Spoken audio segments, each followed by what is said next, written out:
I'm heading out, man. You want to ride? No, I got my car, but I actually really need to go to the bathroom. Dude, are you okay? I am definitely buzzed. Yeah. I think I will take this, and I will take that ride home. If there's one thing every car guy hates, it's cleaning the garage. Do you want to take most of the time and hassle out of that job? Then call Zone Garage of Eastern Pennsylvania and New Jersey.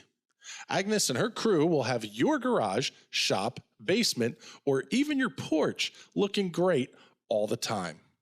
With unique patterns and designs, plus the ability to incorporate your logo or any artwork, your space will never have looked better.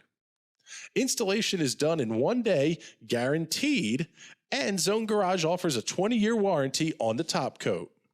Their coatings are durable, anti-slipped, and impact resistant. Give them a call at 570-856-6067. That's 570-856-6067 for Zone Garage of Eastern Pennsylvania and New Jersey. I'm Ryan Newman, and since I started with Indiana Donor Network and Driven to Save Lives, I found out that some people think that they can't be an organ donor. The truth is, anyone can sign up to be an organ donor. Anyone? Anyone? Are you sure? Yeah, I'm sure. Anyone can sign up to be an organ donor. So don't count yourself out because somebody's counting on you. Go to driventosavelives.org and sign up today. But my heart's going to you, Ryan. Love that shirt. The tit, the most unassuming of bird species. The tit is from a large family of small passerine birds which mainly occur in the northern hemisphere. Members of this family are commonly referred to as tits throughout much of the English-speaking world. These birds are mainly small, stocky, woodland species. Some have crests or beards. Just like another animal, the Alba commune pine, they range from 4 to 8 inches. Many species live around human habitation and come readily for nuts or seed, and learn to take other foods. This message was presented by the DeWeather Institute for Climate Knowledge.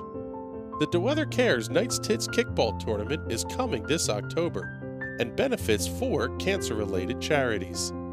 See DeWeather Center on Facebook for more information.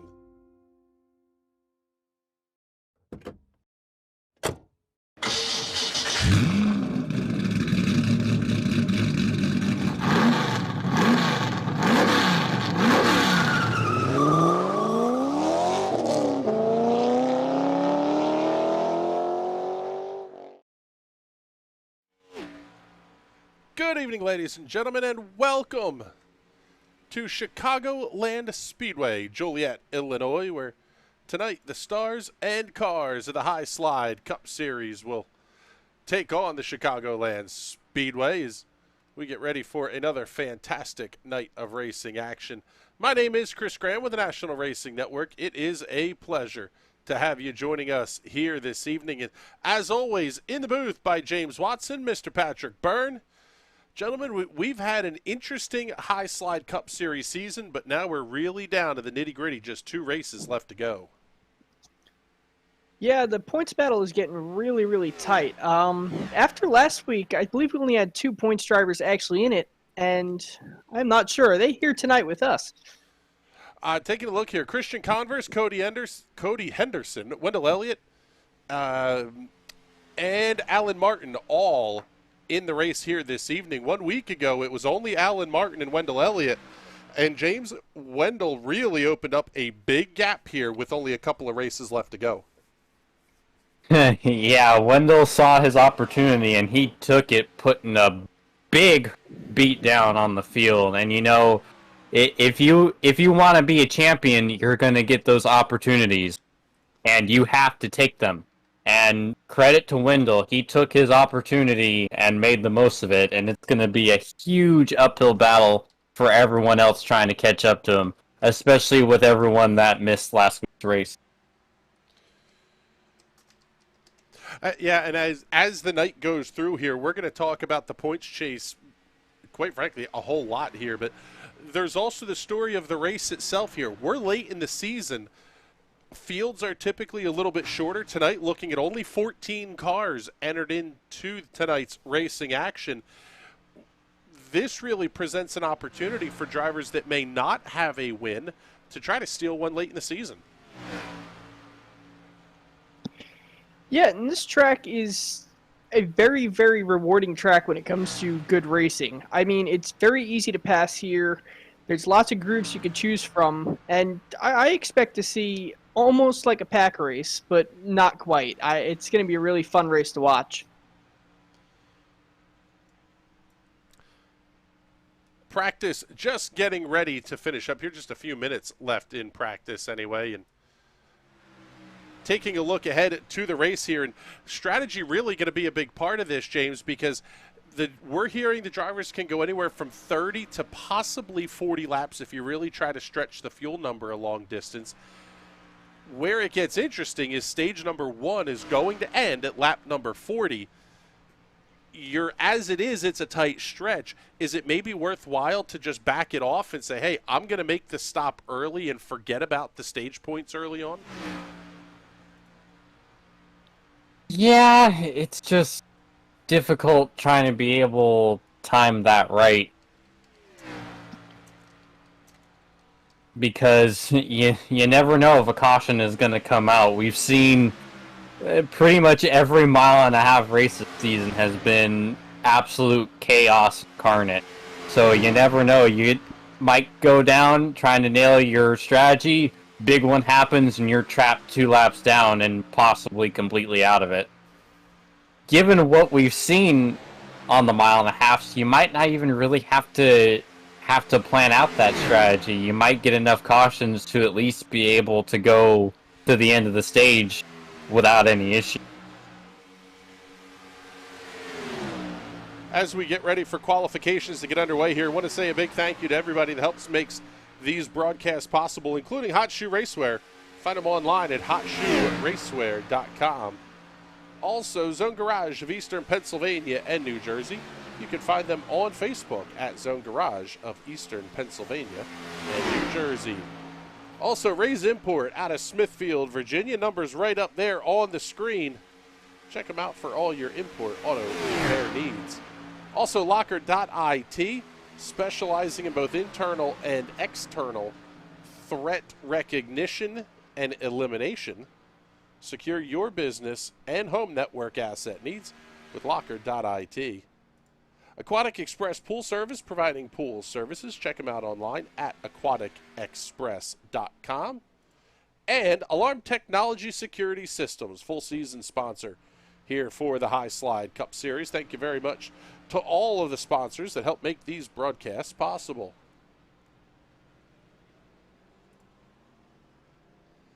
Taking a look here, we'll get the best lap times up on the screen for you. Andrew Schroeder, Jeremy Gibbs, Christian Converse, Cody Henderson, Taylor Toller, Mike Aiello, Wendell Elliott, Andy Briganti, Evan Kelsey, and Jordan Props, top 10. A little bit of a surprise to see Alan Martin back there in the 11th position, but at this point, guys, really the biggest thing is this field is very, very tight. You're talking only 3/4 tenths from top to bottom.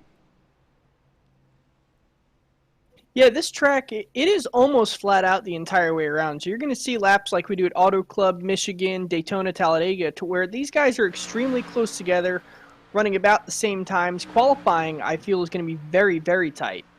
I wouldn't be surprised if there's only a tenth or two between everyone in qualifying. Let's get you a look at your weather conditions presented by the Weather Center. Offensively accurate weather information for Eastern Pennsylvania and New Jersey.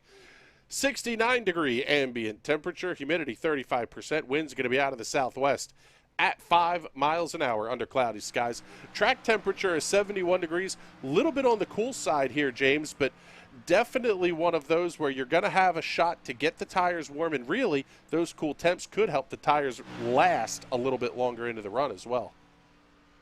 That, and it's going to make the racing even more chaotic because you're going to have a lot more grip to play with. It's going to have a lot more runs, a lot closer racing, and oh boy, we've seen close racing this season. Taking a look at the burnout, number 19, a Christian Converse. He was not in the race 1 week ago, but he is one of your 5 championship contenders. All 5 of whom are in the server now. So Nathan Aldrich, Alan Martin, Wendell Elliott, Cody Henderson, and Christian Converse are the drivers that are going to have a shot at this championship. If Patrick, if you're Converse, Henderson, Aldrich, you've really got to push here to try to get caught up to Wendell Elliott here. He's going to have a full race points advantage on you. Yeah, you're almost going to have to hope that Wendell ends up in an incident early on and gets taken out of this race if you're going to want any chance trying to catch him by the time we get to Texas. Stages tonight going to run 40 and 80 laps in distance. Lap 40 will have a caution flag. Lap 80 will not have a caution flag. James, is it something that you can look at from a strategy perspective of if you know that you're going to have to time out when your pit stops are going to come, assuming where the yellows, assuming you go caution free, I should say, in the first stint, is it possible to stop a little bit early knowing you're going to have to make an additional stop a little bit later on and try to set yourself up, maybe sacrifice the first stage points to get the benefit at the end of stage number 2? Yeah, it's definitely a good idea. Anything you can do to really maximize your chance on bringing home the W is key, especially in the circumstances that a lot of these drivers are in right now. You know, the wins are going to bring the most points, and why you want the stage points, why that would make it very, very much easier. You need the most points you can, and a win is really going to do that, as opposed to just getting a handful of stage points here and there.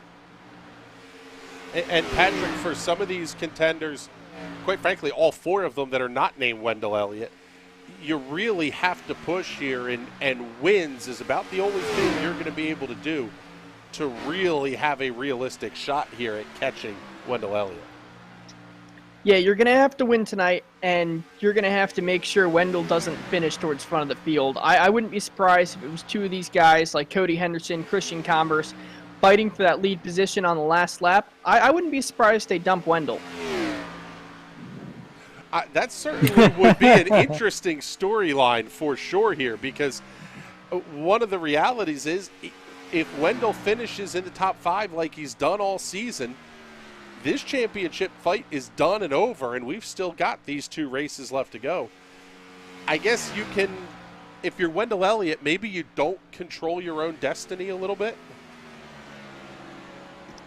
Yeah, I mean, he's got a big target on the back of his head. He might as well just be driving a Scott Dixon paint scheme, because he is definitely the man that, if you're going to take someone out, it's going to be him tonight. Definitely will be interesting to see as the night goes on. Picking up the 20 of Taylor Toller, he has been spectacular since joining the series a handful of races ago.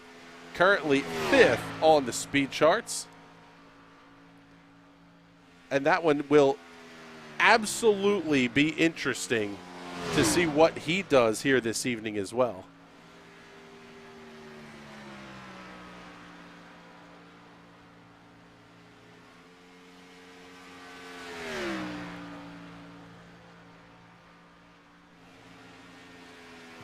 Should be down to 90 seconds left in the practice session. Then the drivers are going to get the chance to have a couple of laps in qualifying.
Take a look here at one of the championship contenders, Alan Martin, as he makes his way down the backstretch. And Patrick, one of the neat things about Chicago is at no point are you truly straight.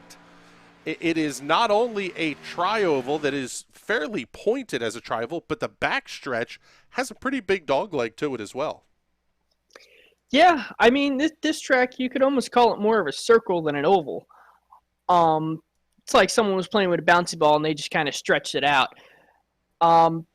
It makes it very, very interesting because you can't bump like you normally would on a straightaway because there is no straightaway. Everyone's wheels turn a little bit. You can easily spin a car around doing that. The heck kind of bouncy ball are you playing with? They get old, they wear out, you know. Oh, Another that's one. fantastic.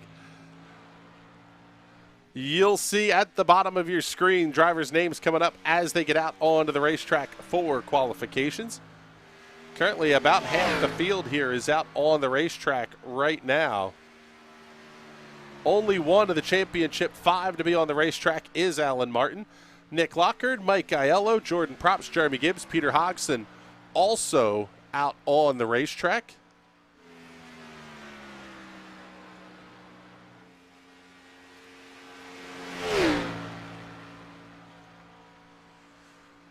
You will see the names pop up on the upper left-hand side of your screen as the laps get completed. As the drivers are turning their laps, you'll see the colors light up at the bottom of the screen. Purple means they are fastest in that half of the racetrack.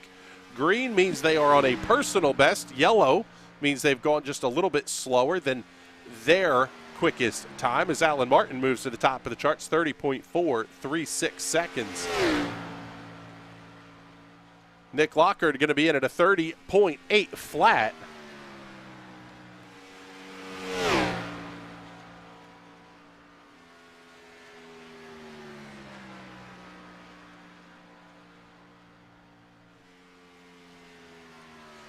Lap number 2 on the board for Alan Martin is in and scored 30.385. New quick time, Mike Aiello to the top of the speed charts.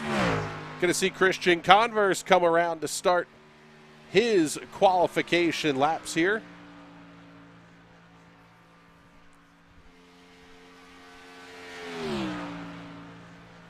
Jordan Props goes top of the board, 30.187 seconds. Wendell Elliott just completing lap number 1 will pick him up on his run.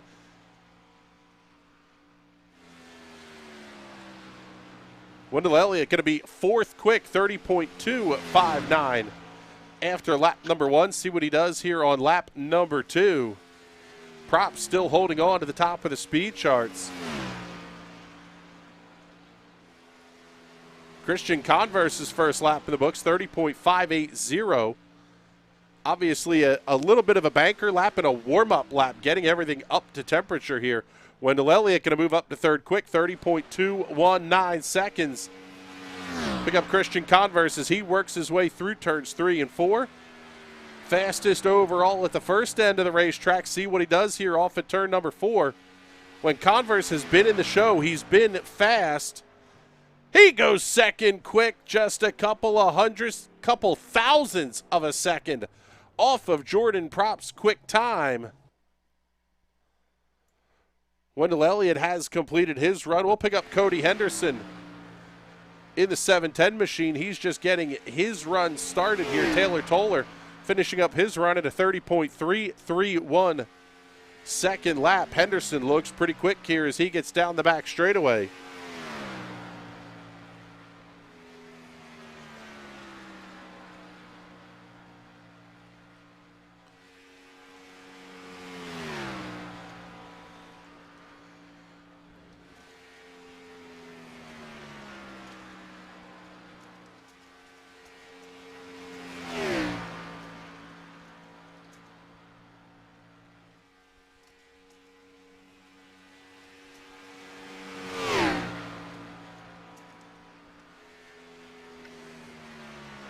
Henderson 10th quick after lap number 1, 30.398 seconds down through the front straightaway. Lap number 2, Cody Henderson going to move up to 7th quick, 30.260 seconds.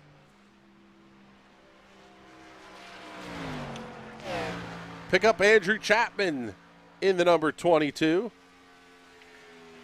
Virginia Tech Hokies got one win this season coming a couple of weeks ago.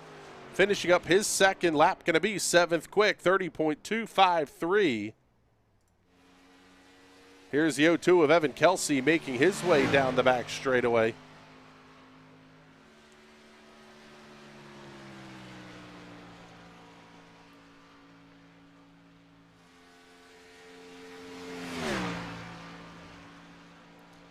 Andrew Schroeder, Nathan Aldrich, Darrell Rector, the three cars that have not taken time yet. Rector just getting out onto pit lane now.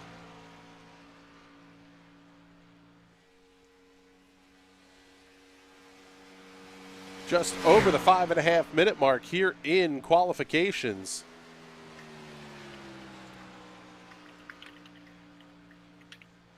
Total of 10 minutes available to these drivers.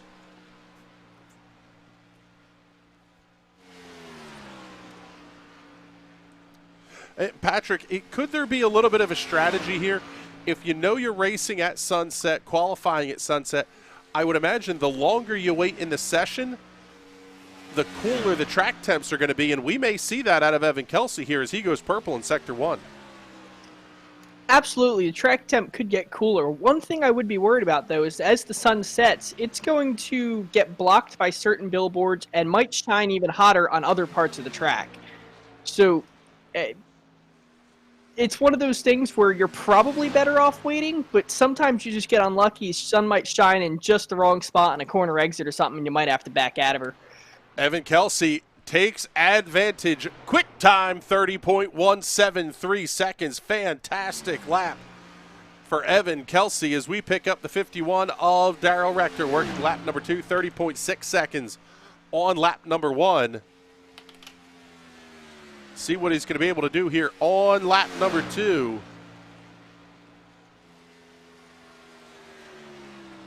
I want to thank everybody who's checking in here and watching the broadcast with us on YouTube and Twitch. Give us a shout in the comments. Let us know where you're watching from. Who's your pick to win here tonight? Darrell Rector's second lap going to be 5th quick on the board, 30.218 seconds. Still have a couple of minutes left here in practice, but let's see if we can't get a word in here with the pilot of the 0-2, Evan Kelsey. Tell you what, Evan, that was a pretty spectacular lap there, 30.173 seconds. That 0-2 machine looked pretty hooked up out there. Yeah, I've gotten better at qualifying lately, so been going pretty fast. What are you thinking in terms of both long run speed and overall how the car is going to be handling here tonight?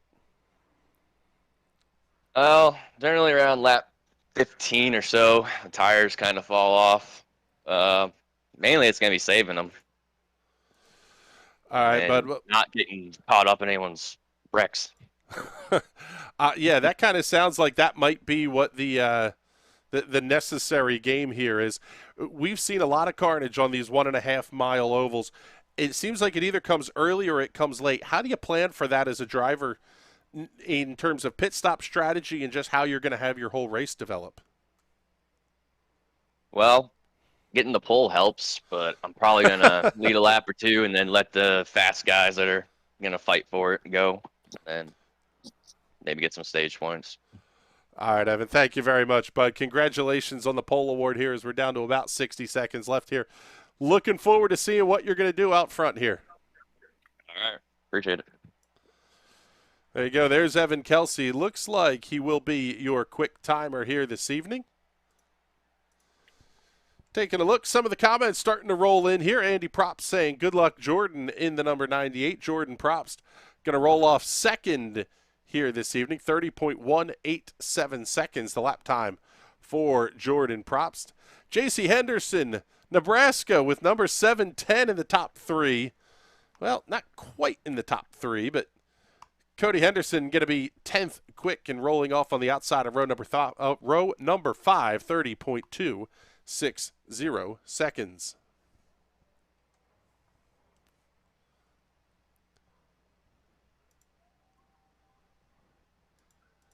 At this point here, James, take us through the mental process as a driver of qualifying's done. You've gotten, actually in this session, you've gotten a few minutes. You can get the race setup loaded in. You've really had a chance to settle your thoughts here. What are you thinking about first and foremost as you get ready to roll off on the grid? Well, you're just trying to settle yourself down, get yourself focused, figure out what you're going to do strategy-wise, figure out who's starting around you and what you need to do around those cars, and just where you're going to have to put your car when the race gets going. Because if you don't put yourself in the right line right off the bat, you're going to be in a big hole. And it's not going to be super easy to cut through the pack with the high downforce package. You're going to be close to everyone, but it's not going to be easy to actually get by. Let's take a look here at the starting grid as the field's getting all loaded up here and on to the grid. Evan Kelsey and Jordan Props will make up row number 1, 13 thousandths of a second separating first from second position. Christian Converse, Mike Aiello on row number 2. Daryl Rector, Wendell Elliott on row 3, and we're still not to half a tenth separating those 6 cars. Andy Briganti, Nick Lockard on row number 4.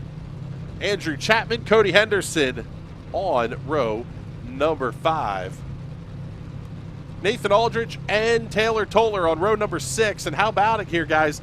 11 cars qualifying within a tenth of a second here this evening. Jeremy Gibbs and Alan Martin on row number 7. Row number 8 going to have Peter Hodgson and Andrew Schroeder. I told you those times would be really, really close, and obviously right here they are. I mean, it's going to be some really, really awesome racing we got going on tonight. Andrew Chapman checking in the comments here saying gobble, gobble. There you see that Virginia Tech Hokies paint scheme rolling off. Heading towards turn number 1. Jeremy Gibbs going full send here this evening. Gibbs going to roll off from the 13th position here tonight. Andy Props saying the Hot Wheels paint scheme looks great. Yeah, that's a little bit of a throwback. I believe Kyle Petty ran that paint scheme back in the day here. Good look there. Pick that one up. Get the close-up on that one.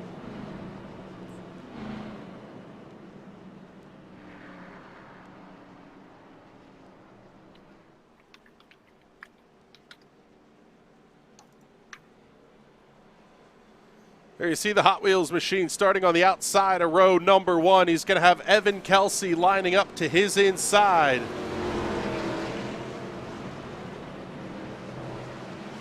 Field going to make their way through turns 3 and 4, and we will get ready to go racing here. 131 laps the distance at the Chicagoland Speedway.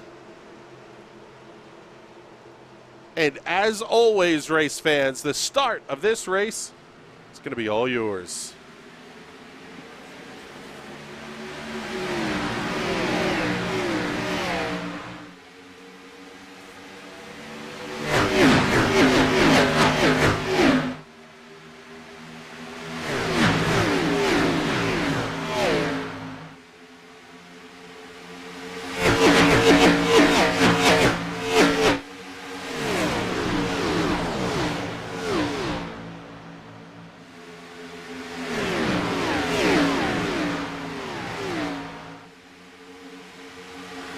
Lap number 1 going to be very quickly in the scorebooks here. Evan Kelsey will be the race leader over Jordan Props, Mike Aiello into turns 1 and 2. Side-by-side battle, Christian Converse, Wendell Elliott, Cody Henderson right there as well. 3 championship cars battling for 4th.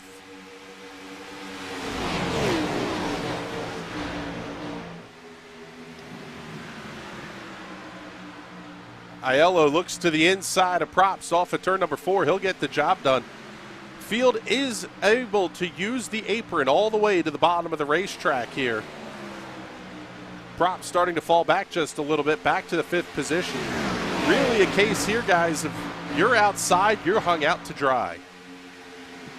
Yeah, they're all single file right now, and as you can see, Mike Aiello going for it. You can get a huge run going down that backstretch. I would call it a back straight, but obviously it's got a little bend in it.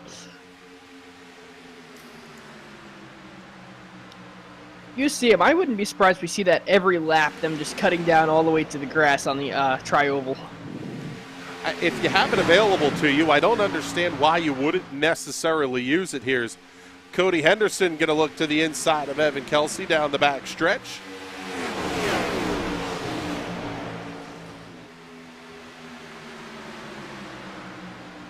I would imagine here, James, this is kind of one of those deals where you get hung up out there. You just need to sort of take your medicine and wait for the spot to fall in line. You really can't push too hard. No, it's so tempting to just force that car in, but bad things will happen if you do it. And there's just no point in it 5 laps into the race. Just do the smart thing and sit back in where you can.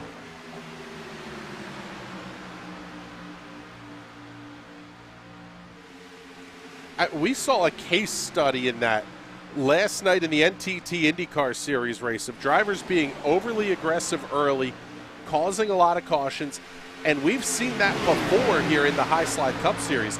Seems like things have sort of settled down just a little bit anyway.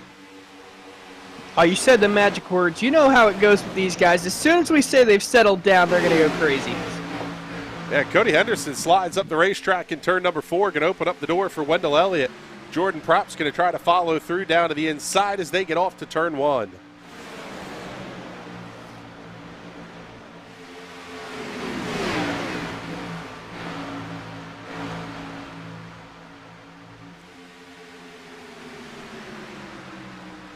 James, talk a little bit here about what the aero push is like with these cars. I mean, obviously, you're in the low horsepower, high downforce package at this 1.5 mile oval. You're still going to develop a pretty big push here, and that's something you have to know is coming and control as a driver.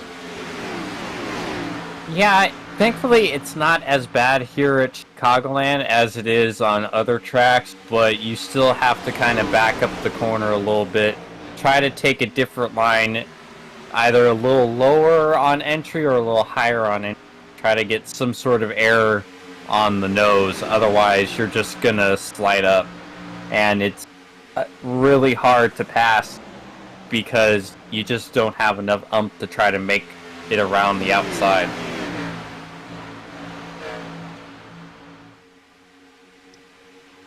Yeah, I've always found at bigger tracks like this, just trailing the brakes just a little bit in the turn, trying to get some weight on the front tires, it'll negate a bunch of that aero push. Obviously, it'll slow you down a bit, but at least you know you'll make the corner.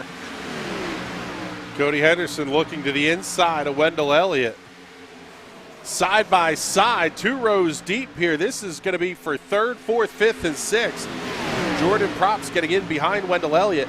I would imagine this is where the draft is really going to come into play. You could see these cars start to pack up a little bit, and we saw it a little bit in practice.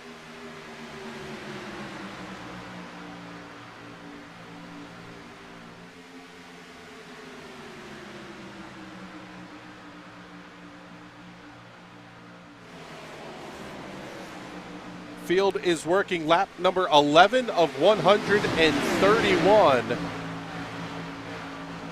Give you the rundown here. Mike Aiello, your race leader, up 3 spots from the start of this race. First start, at least that I can remember here for Aiello this season. Coming in late into the High Slide Cup Series playoffs. Going to try to steal a win late in this one. Christian Converse, who's hoping to pick up some big championship points here this evening and try to make up the gap to Wendell Elliott. Currently running in the 2nd position. Just behind him, the 710 of Cody Henderson runs 3rd. Cody's another of those drivers who missed last week. He was out with an illness. prevented him from getting in the car 1 week ago. And there is your championship leader, Wendell Elliott, looking to the inside of Henderson off to turn number 1. Henderson doing a nice job of getting that car back down to the inside. Running in the 5th position is Jordan Probst in the number 98. He's down 3 spots from the drop of the green flag. The first car to have lost positions. Pole sitter Evan Kelsey runs 6 right behind him. Cody Henderson, a little bit of a right-hand turn down the front straightaway. Let's Wendell Elliott get down to the inside.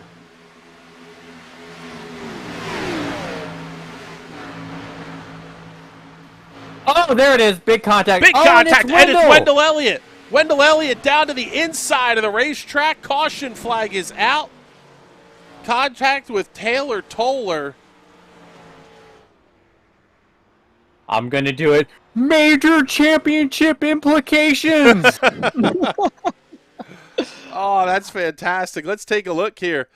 Contact looked like Jordan Probst may have gotten a piece of that one as well, as Wendell Elliott goes for a slide down to the inside of the racetrack. We'll have to have one of my co-commentators here take a look, see if the backup cars are available. But there's the Metrolina Karts number 4 sliding down to the inside of the racetrack with the Chevrolet Home Depot Chevrolet Camaro of Taylor Toller. There is not. No. It does not look like there's that bad damage on the car, though. It looks like he's going to be relatively fine. Yeah, I don't know the right about front's that. a little banged up. Yeah, The that right car rear is- definitely has pretty significant damage here as race leaders making their way down the pit road. We'll follow along here. Christian Converse, Cody Henderson staying out on the racetrack. Here's the first split in strategies. One group of lead lap cars coming in at lap number 16. We'll hold on to the view here of Mike Aiello. He'll be the first one into his box. First one down and away. Looks like fuel only for Mike Aiello. 7.65 seconds on the stop. Daryl Rector, going to be second off of pit lane. 6.18 seconds. Evan Kelsey, we think 4 tires for Goodyear Racing Eagles, 2 cans, Sunoco fuel. 14.85 seconds on the stop for the 0-2. Jordan Probst, Wendell Elliott, Taylor Toller still on pit lane. Probst now making his way out of the pit area.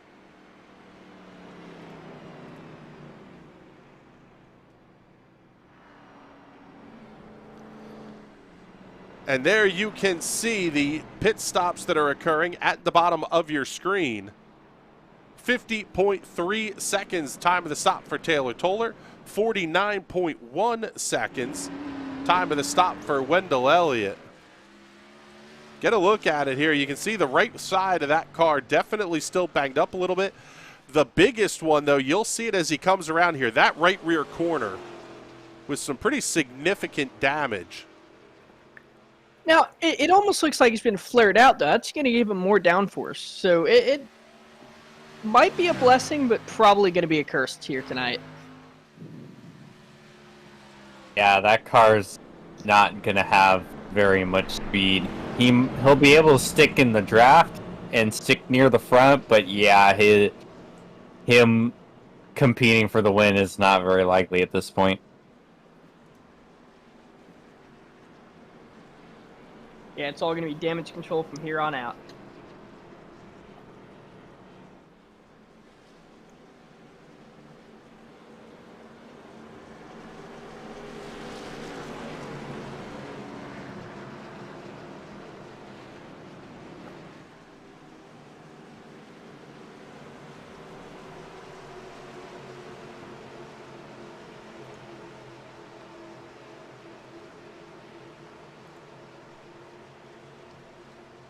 Pace car going to make its way down pit road. Green flag back in the air. We are underway once again.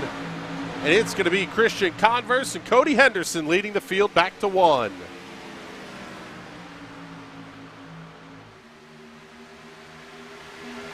Converse and Henderson, the only 2 cars that elected to stay out on the racetrack. I would imagine the caution flag probably put you pretty close to being able to make it to the end of the stage on fuel.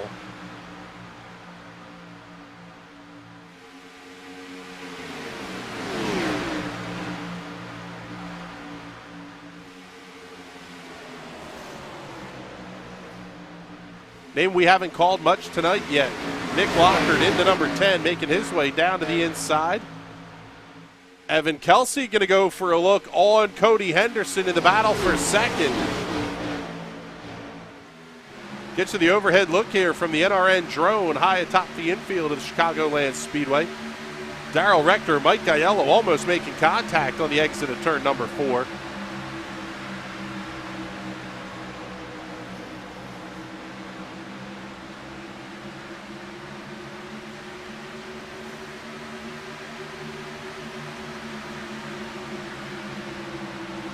Three wide on the entry to turn number 3. Andrew Chapman going to force the issue down to the inside.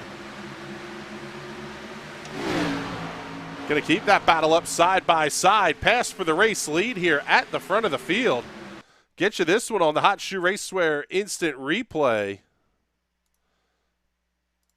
Evan Kelsey coming around Christian Converse for the race lead.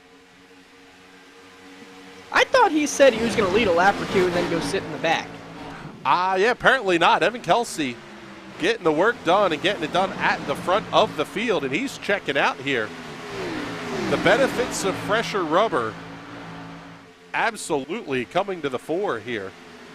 Converse and Henderson able to hold on to second as Andrew Schroeder, Mike Aiello now battling for 4th.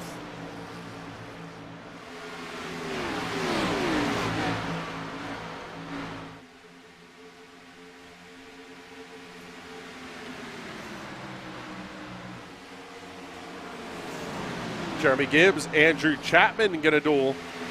Gibbs claiming the 6th position over Chapman.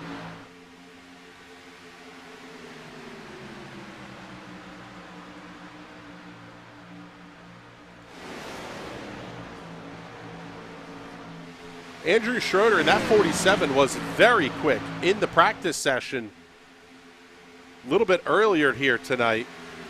Showing that speed now as he's going to look to the inside of Christian Converse. Cody Henderson getting hung up on the outside. Gibbs comes past. Mike Aiello going to look to the inside as well. We'll stick with this battle for second between Christian Converse and Andrew Schroeder.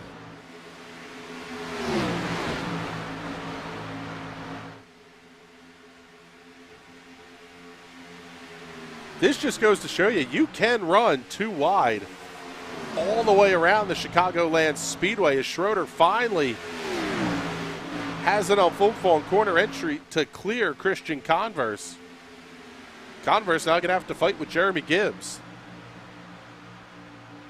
Yeah, this track, I don't think this track offers an advantage to either the high side or the low side. I mean, you can run them both pretty close to flat out. Obviously, on the high side, you're going to have a bigger run going down the what I'd like to call straightaways.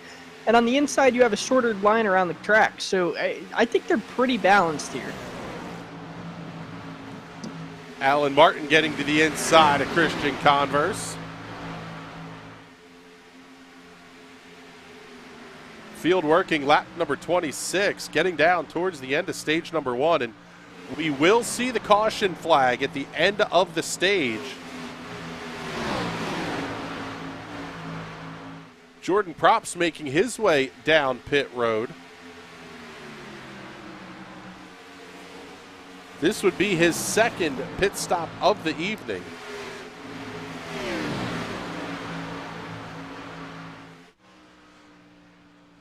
There's a look at race leader Evan Kelsey. He is checked out, 2.5 seconds up on 2nd place Andrew Schroeder. He's going to have to deal with Jeremy Gibbs.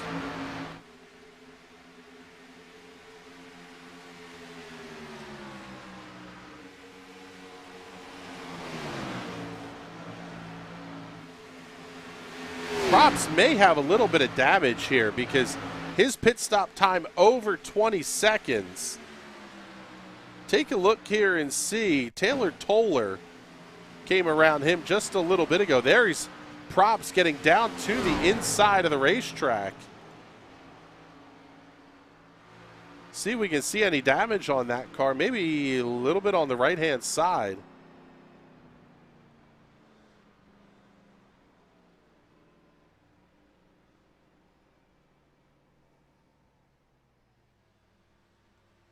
Not sure what we're seeing there, but Jordan Props is pit side, and looks like that one's going to be an extended stop on the pit road.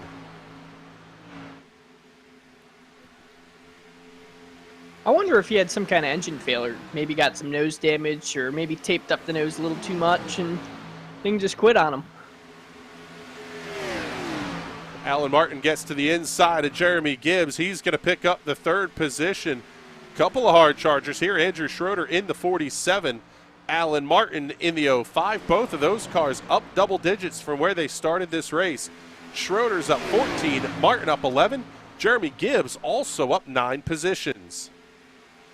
Yeah, this is the biggest person that has the chance after Wendell's problems is Alan, because Alan was one of the few that showed up last week. And he really didn't finish that far behind Wendell. So he has the most to gain from Wendell sitting back in 15th. If he can score some good stage points and end up with a good finish, Alan may be setting himself up to be a real dark horse contender going into next week's finale.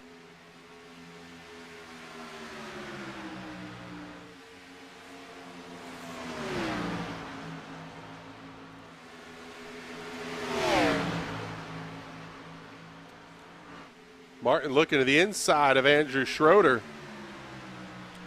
Think it was Schroeder at the line. That one pretty tight, though, as they were coming across. Taking a look at the point standings. 1563, the point total for Wendell Elliott after last week. 1544 for Alan Martin. Cody Henderson, Christian Converse, Nathan Aldrich, all sitting on 1,500. With 1 point per position, it's not a huge number. However, when you start to factor in stage points and the playoff points and everything else, this could be a huge night for Alan Martin.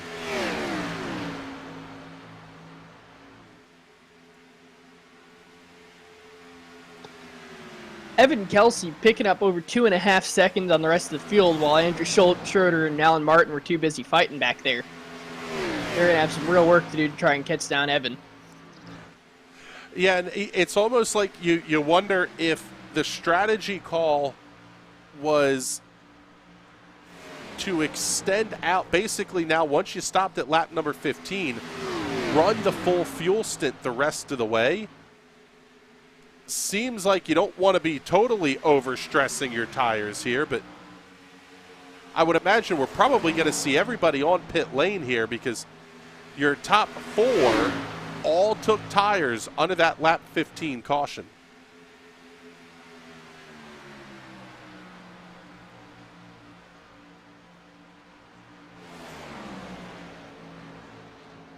Schroeder able to hold off Alan Martin in this fight for second. Look a little bit further back in the field here. Pick up the 64 of Peter Hodgson.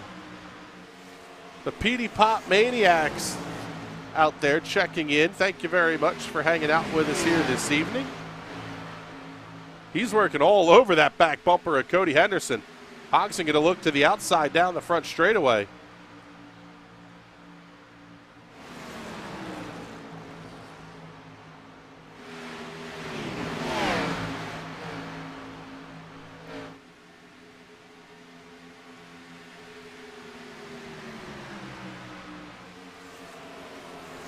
See a little bit of love coming in for your race leader. We'll pick him up here. Brittany Marks checking in, saying, "Go, Evan." Thank you very much for hanging out, miss. We appreciate it.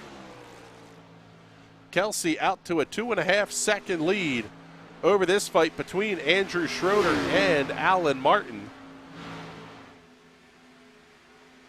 There'll be 3 to go in stage number 1 next time by the start-finish line. Slide back in the pack, pick up this fight between Peter Hodgson, Cody Henderson, Darrell Rector.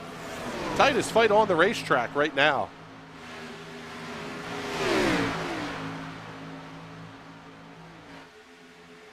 Tell you what, James, watching the lines that these drivers are running right now, we've seen 2 grooves throughout most of this race. Looks like that high line is starting to come in as an option as well. I would think you'll probably see it fully in and raceable by the end of this race. Yeah, in the previous package, the outside line had always kind of been the place to be. You know, you remember Larson really making it work. So it's not surprising to finally see at least the middle line start to come in and be usable for everyone. This is the fight from 7th to 10th on the racetrack. Only one car being scored a lap down, and that's Jordan Probst. Probst looks to be out of the race here as the car is no longer on pit road. Only one car out of the race here this evening. As we work lap number 40, and it has been all Evan Kelsey since the restart at lap number 18. He will be easily down the back straightaway. Should have a good look at that green and white checkered flag as he comes off of turn number 4. Green and white checkered is out. Evan Kelsey picks up the win here in stage number 1. Andrew Schroeder, Alan Martin, Christian Converse, Jeremy Gibbs will be your top 5. 8 big points for Alan Martin.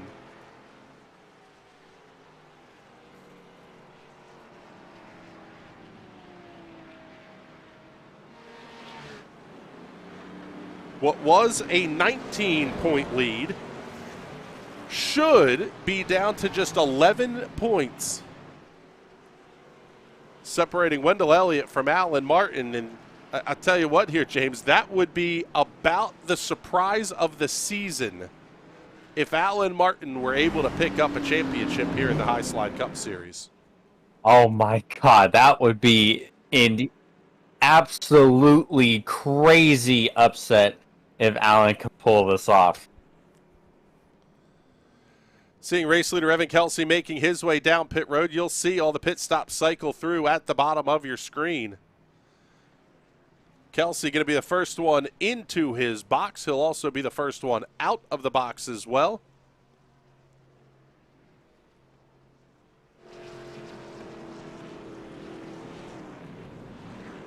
He's down and away. 15.25 seconds time of the stop for Evan Kelsey.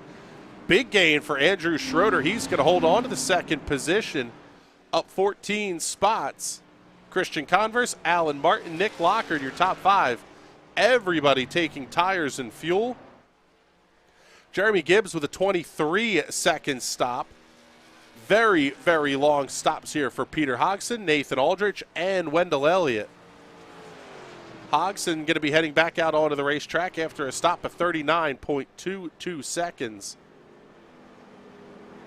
Wendell Elliott down and away 45.9, 46.97 seconds for Nathan Aldrich. And Evan Kelsey going to make his way back down pit road. Wonder if he's just topping it off, or Yeah, I'm not sure what he's doing. We're going to stay here on Kelsey.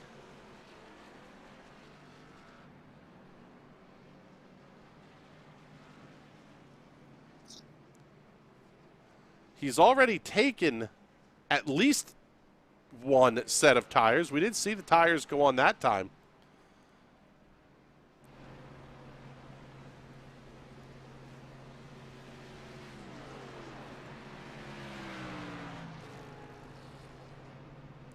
Wonder if this may be a penalty here.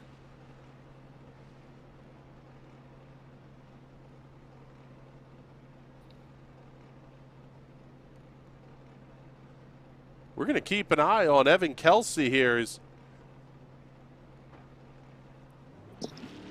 40.53 seconds. I would tend to think that was probably a penalty of some sort. I don't know how that could be, though. You can't serve a penalty under yellow.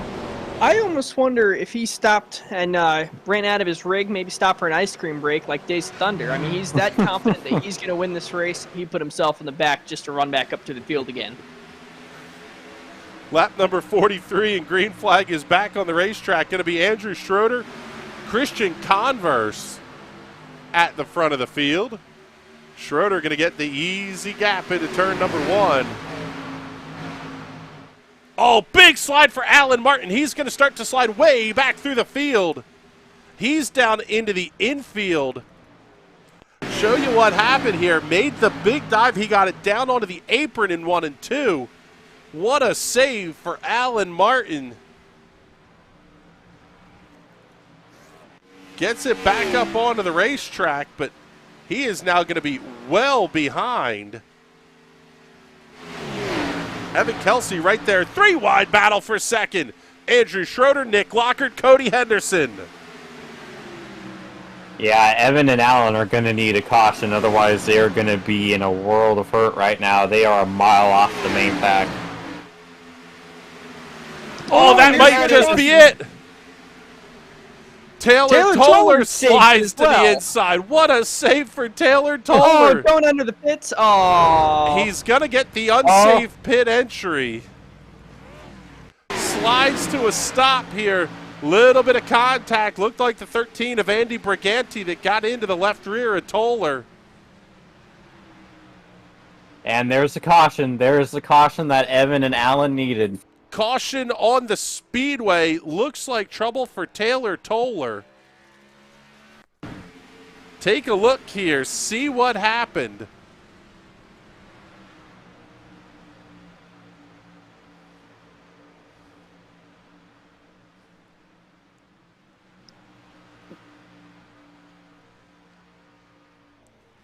Normally that'd be safe and off the racing surface, but that apron down there is racing surface here, and they do use it going into turn 1, so I could call calling the caution out. Yeah, I'd imagine him sitting in such close proximity with Allen and Evan going by, that was enough for iRacing and go time, caution time.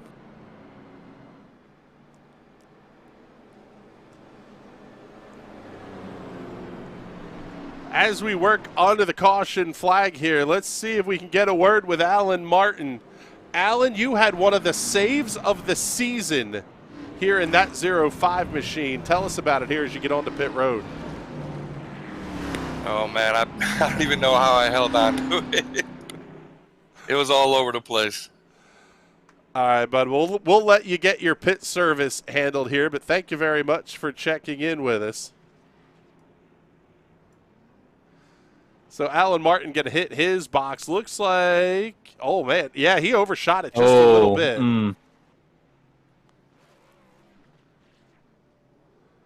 No worse for the wear. He's already kind of hanging in the back anyways because of the big save. So no big deal. Just gets fuel and off it goes. Nathan Aldrich, however, one of the championship contenders, will be on pit road, looks like for an extended period of time here, over 33 seconds and counting. Possibly a speeding penalty. We'll see what the numbers are going to look like when Aldrich gets down and away here. 45.78 seconds. Drivers have been taking about 5 seconds worth of fuel, so it looks like a pit speeding penalty for Nathan Aldrich.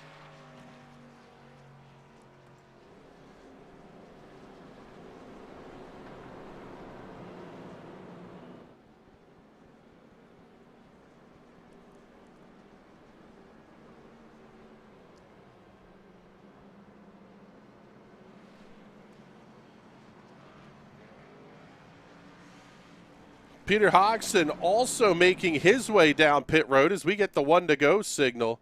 Hodgson going to top off the tank here at lap number 49.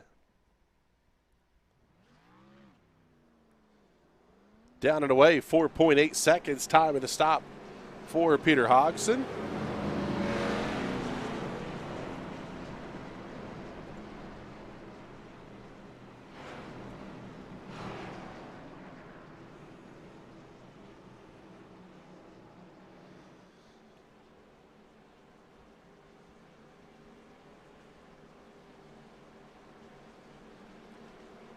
With the exception of Jordan Probst, who was out of this race, every car still on the lead lap.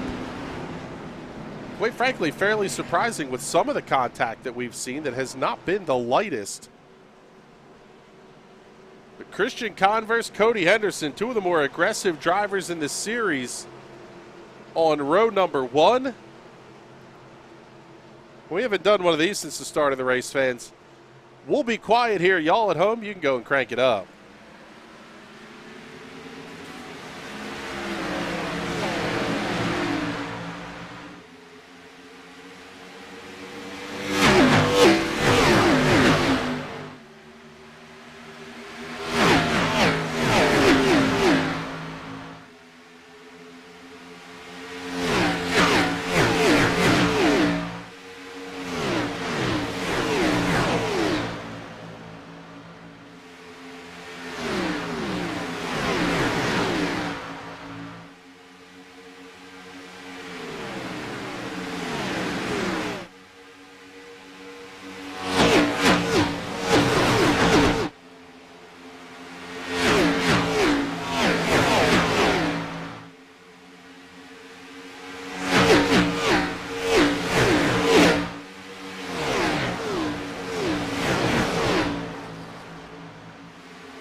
Christian Converse holding on to the lead as lap number 52 goes up on the scoreboard. Cody Henderson, Mike Aiello holding right with them. Good run for Andy Briganti. He's holding on to that 4th position. Nick Lockard rounds out your top 5. 6 through 10, Wendell Elliott, Darrell Rector, Andrew Schroeder, Evan Kelsey, and Andrew Chapman.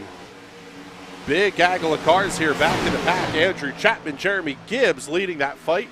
3 wide through the quarter.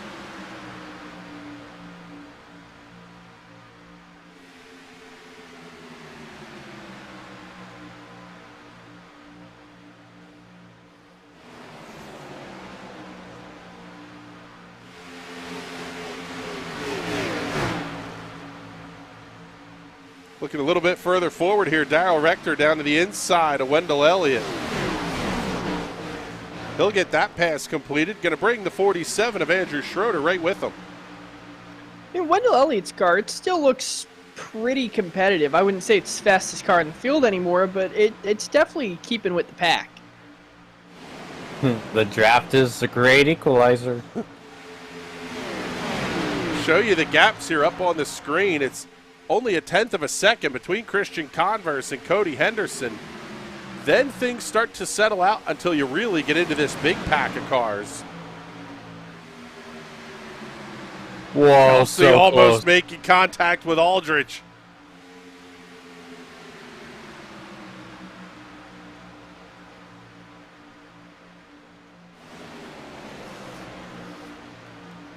I will say this. As much as you'll love to see a field of 40 cars like you might see at a Daytona or something to start the season, put 15, 16 really good drivers out on a racetrack, and you are going to get a spectacular show from beginning to end. Oh yeah, you don't need a huge field. I mean, with these guys as close together in skill as they are, they're running right next to each other just like they have been all season, and this is just talent being shown right now. These drivers saving the cars, running them sideways, and not crashing into each other. Show you the licenses on these drivers. With the exception of Evan Kelsey and Peter Hodgson, every one of these drivers is carrying an A license on the iRacing platform. Start from rookies, make your way up to D-Class. Oh, they're still almost making contact. D-Class, C-Class, B-Class, A-Class, then you get into the pro licenses. This field is pretty darn deep here, and average I rating over 2,000 as well. Yeah, and drivers like this, when they all have their A licenses like that, they come to these kind of leagues as their playground. Your safety rating isn't affected, your I rating isn't affected, so you can run each other a lot harder. You can make moves that normally you wouldn't make in an official race, because if you make contact, there's no real penalty to that. Only other people in the league get mad at you. But You mean like that with Al Martin shooting the gap through the middle? Yeah, oh, absolutely.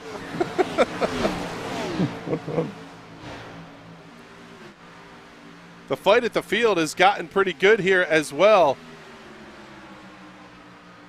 Cody Henderson getting passed by Mike Aiello. Show you that one on the Hot Shoe Racewear instant replay here. Aiello cleanly down to the inside through turn number 3.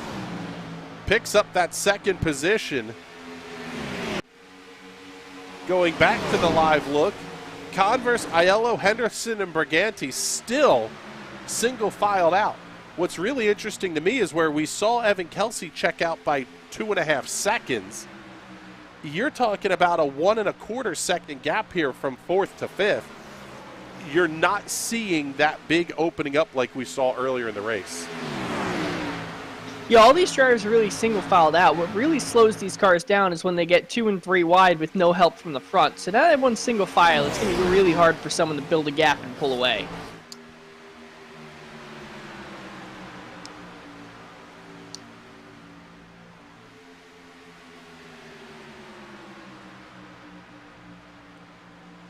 Things have settled down here as we're down to 20 to go in stage number 2. Actually, cross flags halfway point on stage 2. This one will end at lap number 80, but it will end without a caution flag, which is going to be very important to keep an eye on here.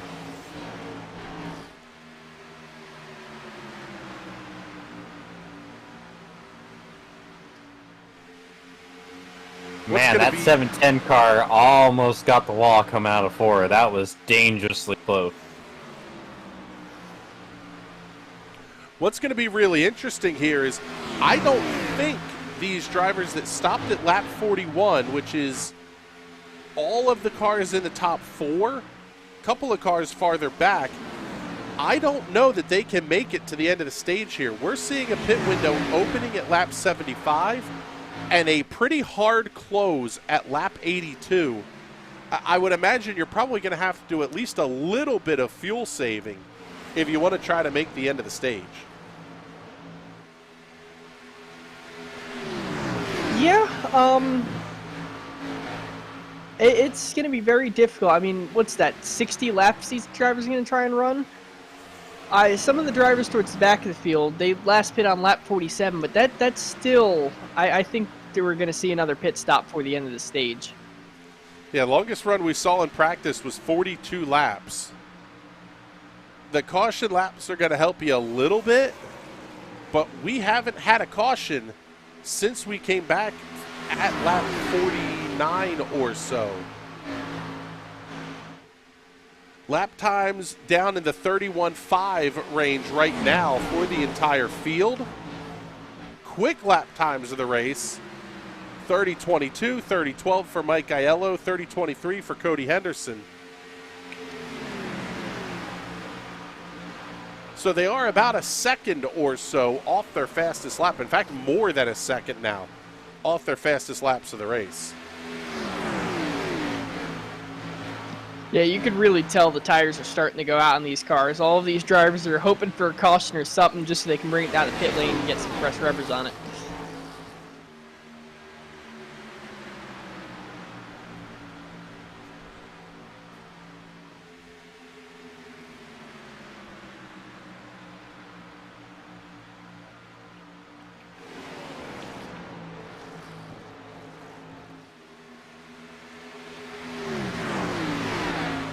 Christian Converse currently sitting 27 points up on Wendell Elliott in this race, plus the stage points that you have as well.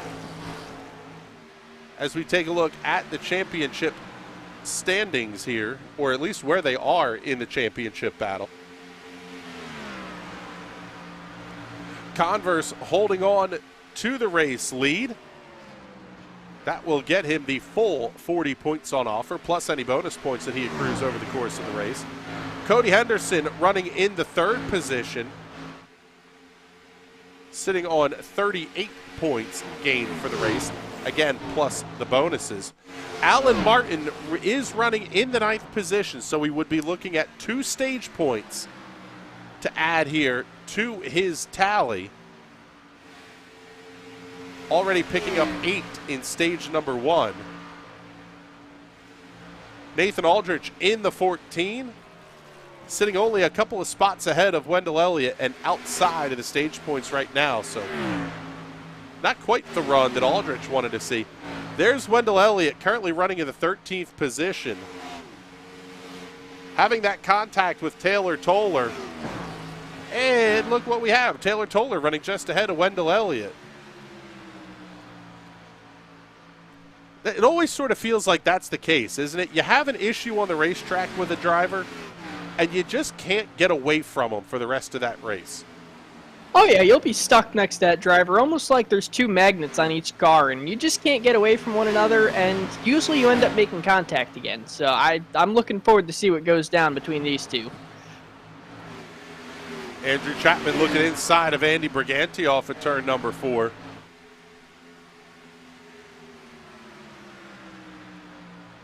It's lap number 70 going up on the scoreboard, and still Christian Converse at the front of the field. Falling about a half-second gap back to Mike Aiello in second.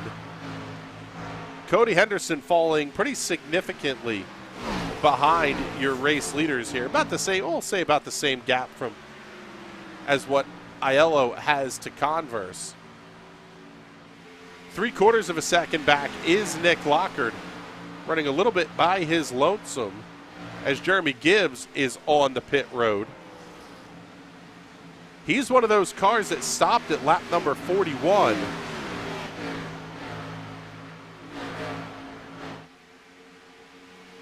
That was a 28-lap stint for Jeremy Gibbs.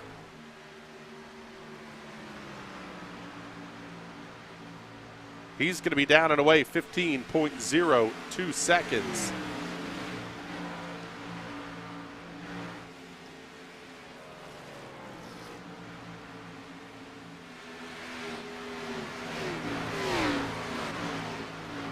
Little bit of a change to our graphics package here. Let us know what you think of the look. Trying some different things out here. Trying to give you fans the best possible viewing experience there at home. Seeing our buddies from the Weather Center checking in the comments. Uh-oh. Gotta help us. If someone crashes, they Palmerton. If they slide and save it, did they Bowmanstown it? Maybe. Bowmanstown that might be a good reference for that one. I'll have to think on that one a little bit. My co-commentators here have no idea where the heck we're talking about. I've been to Palmerton. I've lost brain cells driving through Palmerton. I've never been to Bowmanstown, though. I might have to add that to my bucket list. I mean, obviously it seems like it's a good place. Oh. Northeast Pennsylvania towns are now on our bucket list. We really need a hobby. We got one. I'm playing with the hobby right now. Really don't want to know. Cody Henderson going to have Nick Lockard catching in on his back bumper here. Call it 3 car lengths as they work their way through the front straightaway. Lap number 75 up on the scoreboard. 6 to go here in stage number 2.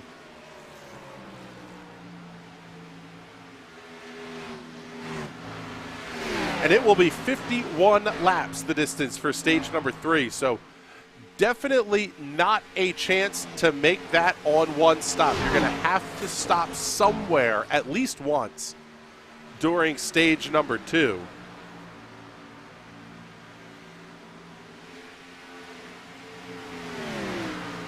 As we show you the gaps here, Jeremy Gibbs being scored 2 laps down. Jordan Probst 50 laps down and out of the race.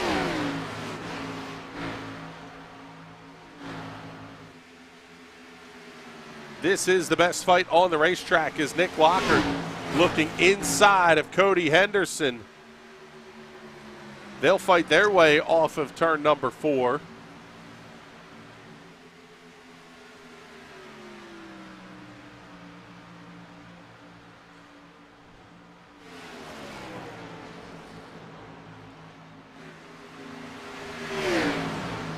Patrick, for your information. Oh, almost contact there. We'll hold up on that one. There may have been contact. Both Cody Henderson and Nick Lockard were both very, very loose. Coming off the corner here. Let's show you this one again as they make their way through turns 1 and 2. Get you a look at the Hot Shoe Racewear instant replay. Lockard slides up the racetrack. Oh, man, if there wasn't contact, that was a huge moment for both of those cars. Yeah, I don't think these guys realize that this track is paved. You don't have to slide around it like it's a dirt track.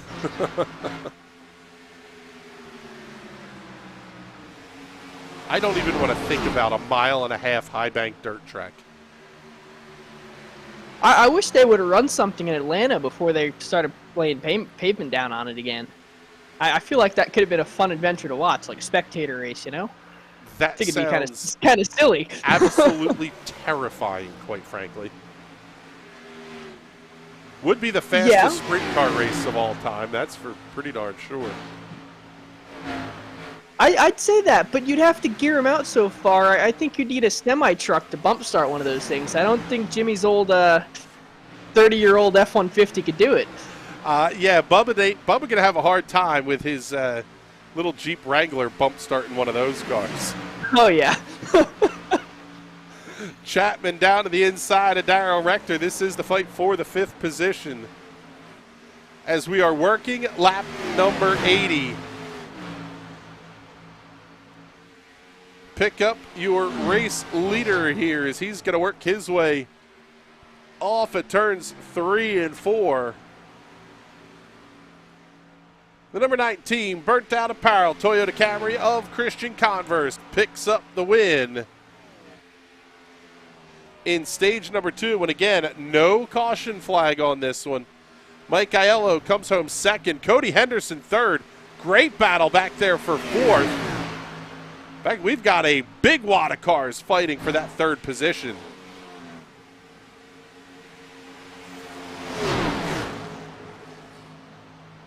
Third, 4th, 5th, and 6th separated by 2/10. And here's Mike Aiello, first of the lead cars to make his way down pit road. We're going to go back to this fight because it's just too darn good, but we wanted to show you Aiello.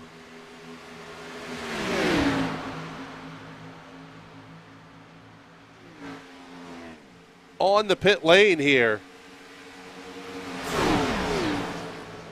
That was a 40-lap stint for Mike Aiello. And like we said, about the longest we saw. Here's Christian Converse. Race leader is on pit lane. So you're right in that 41, 42-lap stint. Cody Henderson, who's now running 3rd behind Darrell Rector and Andrew Chapman, he's working the 42nd lap of his stint.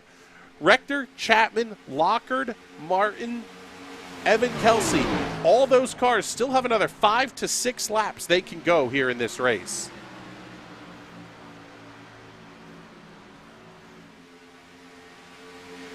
If they can make it to lap 90, oh, if they save huge! fuel, Christian Converse, 14. Let me see here. Yeah, 14.87 seconds on the time of the stop. 42 seconds on pit road for Christian Converse. He is going to come out ahead of Mike Aiello. Andy Briganti, Cody Henderson on the pit lane.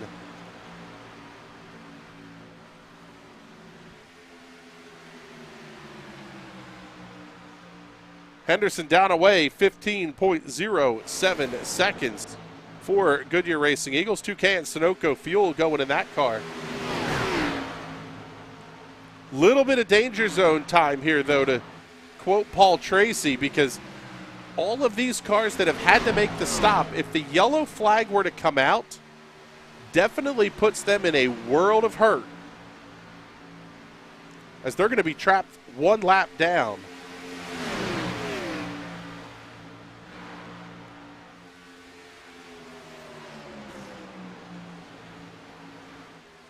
Show you the gaps. There you see Christian Converse running in the 11th position, one lap down. That'll cycle through once everybody completes their pit stops.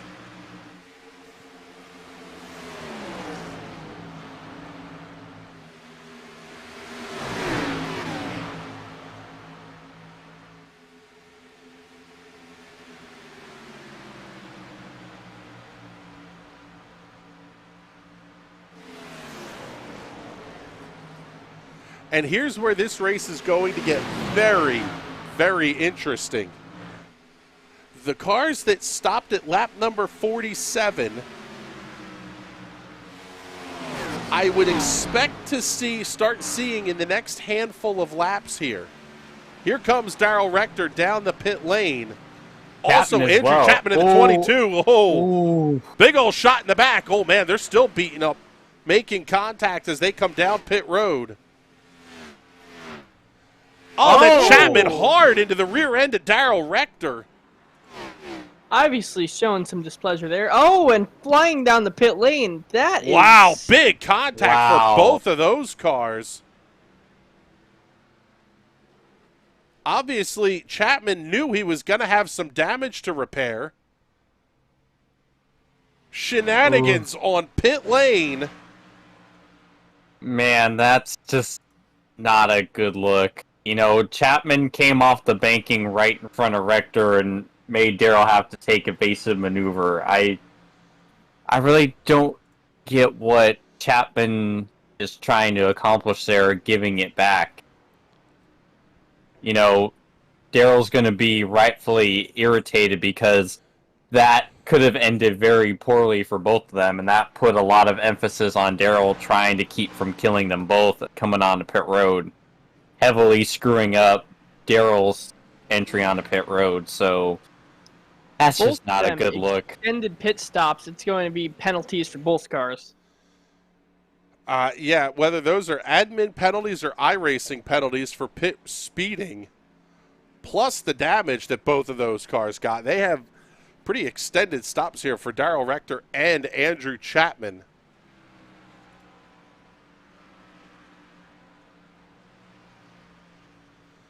Here's Wendell Elliott. He was your race leader, making his way down pit lane. Chapman saying he got brake checked on pit road. Now he looks like he's going to wait there with Darrell Rector. Here's where the shenanigans really get interesting. Wendell Elliott in the 4 is right there as well. Poor Wendell's like, I'm in danger. Pretty much. Yeah, they're going to stay right here side by side. Oh, no. Darrell Rector right on the back bumper of Andrew Chapman as they get into turn number 3.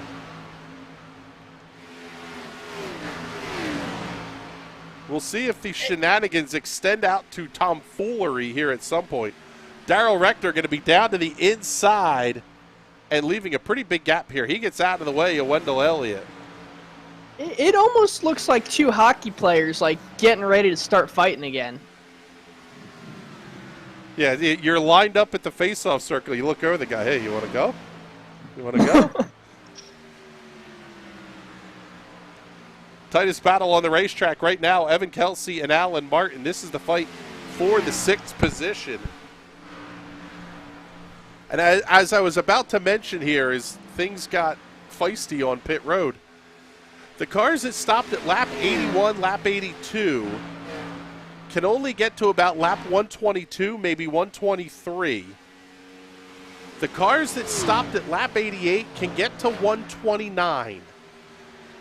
I would imagine you could probably save yourself 2 laps of fuel.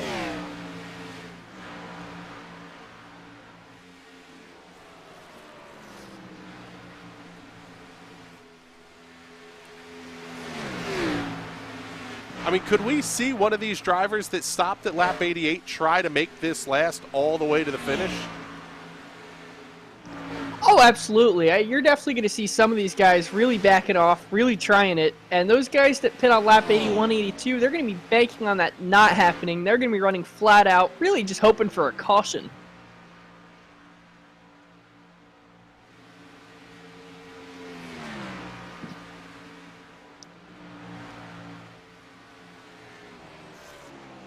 I don't know if I have PTSD or what, but I wouldn't be messing with a long fuel strategy right now.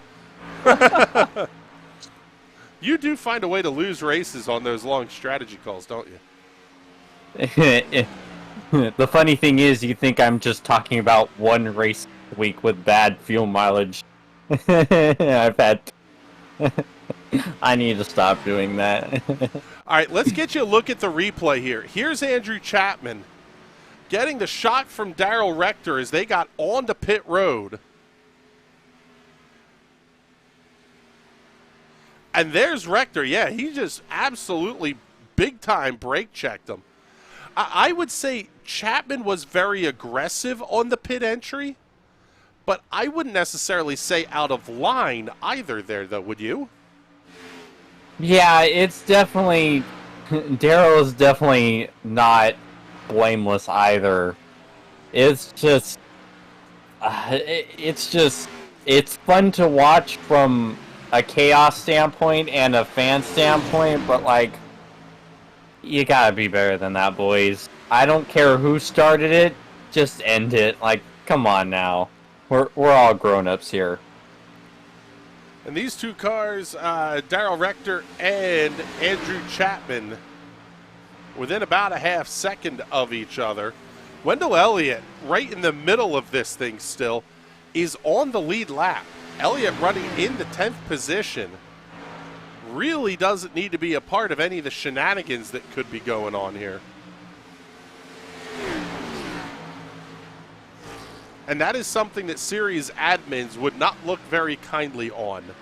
To see a driver who's has their championship aspirations encumbered in some way by basically lap cars playing grab ass on the racetrack. Yeah, I feel like everyone who comes up on them, there's probably been some words said over the voice chat, and they're just scared when they see those two cars in front of them getting ready to bash it out. Now 5 cars, all within a couple of tenths of each other here. Nick Lockard over Evan Kelsey, Alan Martin, Nathan Aldrich, Taylor Toller. Kelsey around the outside of Lockard as we work lap number 100.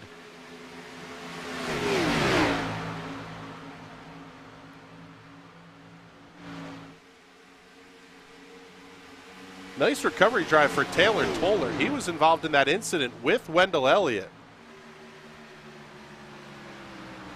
And Lockard, well, how about it, boys? He stopped at lap number 88. His last lap, 32.9 seconds after running a 32.88 the lap before. Everybody else in the 31.4s, 31.5s. I think Nick Lockard is making it pretty evident what his strategy call is. I don't think we're going to see him stop again. My only fear with him doing that is he might end up just putting himself a lap down.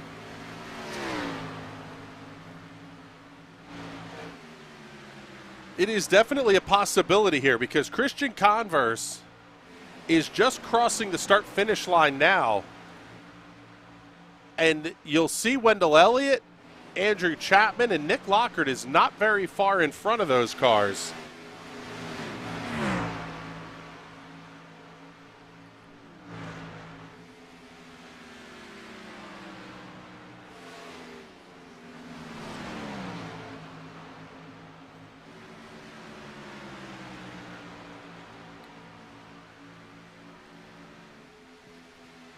Christian Converse looking to the inside, a teammate and championship rival Wendell Elliott trying to put the number 4 machine a lap down. He'll get that accomplished here on lap number 103.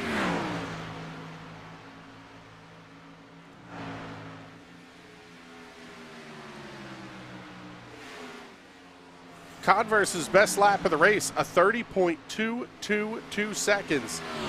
31.594 the last lap for Converse. We'll see what he's going to do here this time by the start-finish line.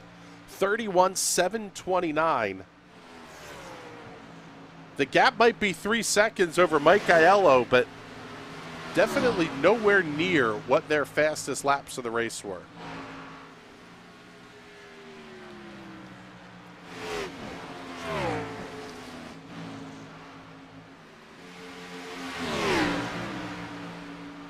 Pick up this battle.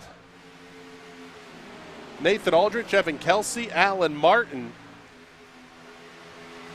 There's Aldrich in the 14. He currently runs in the 5th position. Kelsey 6th, Martin 7th. Taylor Toller in the 8th position.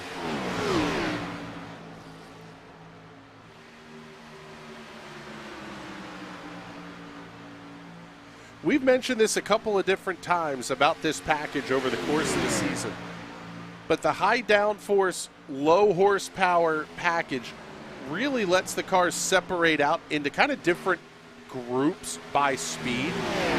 And it's fantastic to watch this form up. We're going to see some great racing here in this battle for 5th. Doesn't matter what's going on at the front of the field. There's a race somewhere on the racetrack to watch. Yes, sir. That is precisely the reason why NASCAR came up with this package.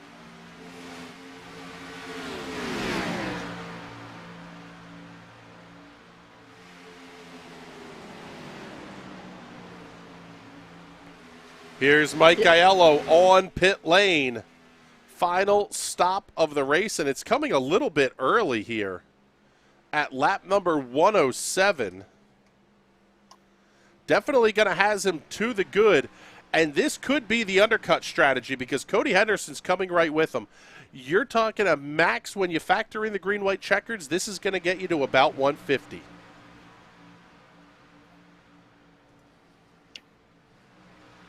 Yeah, I doubt this race is going to go to lap 150. I mean, these guys have relatively stayed out of each other. So if we have that many green-white checkers, I don't even think that we'll have a car still running on this track.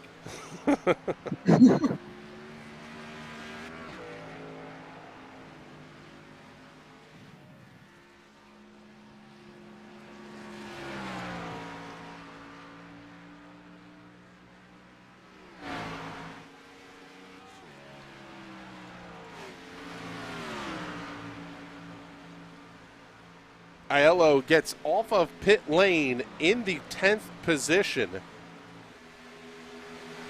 as Andrew Schroeder is going to make his way in 1 lap after Mike Aiello. We're going to have to see here as Aiello gets the tires up to temperature and really starts turning some laps here.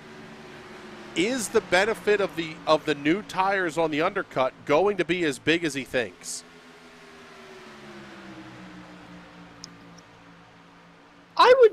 I would say so, because these drivers are running about 1 second to 2 seconds off of their best lap time. So if you can get some new tires on that car and really start pushing some real fast laps, I feel like you could make up the difference.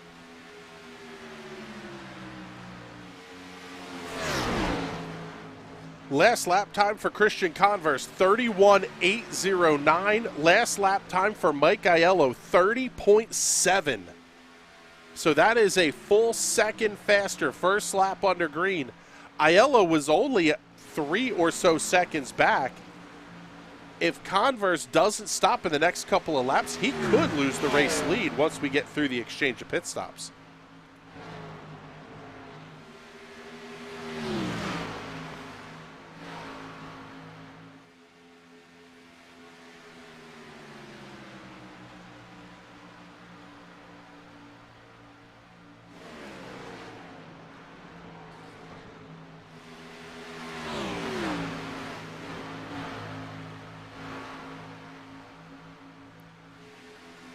So we'll pick up your race leader, Christian Converse, in the number 19.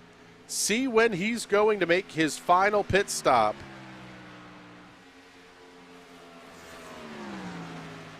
Last lap, 31.8 for Converse. Last lap for Aiello, 30.4. 1.4 seconds faster for Mike Aiello. He is taking a ton of time out of the lead that Christian Converse had. as we are down inside of 20 laps to go.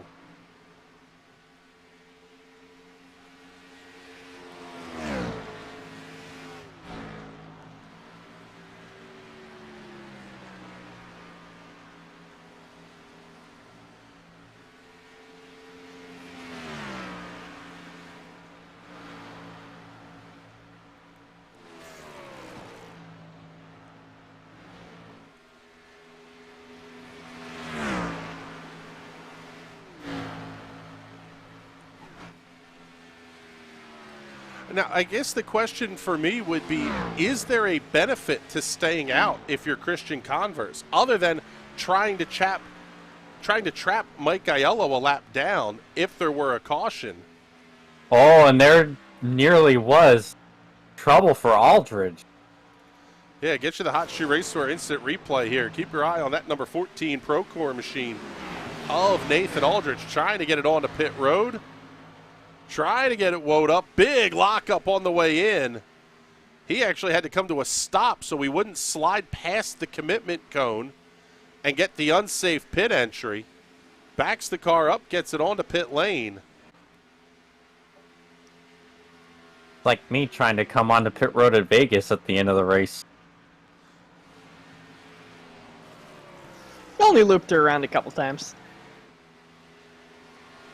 Once again, the lap times are just insane. 31.9 for Christian Converse, 30.9 for Mike Aiello.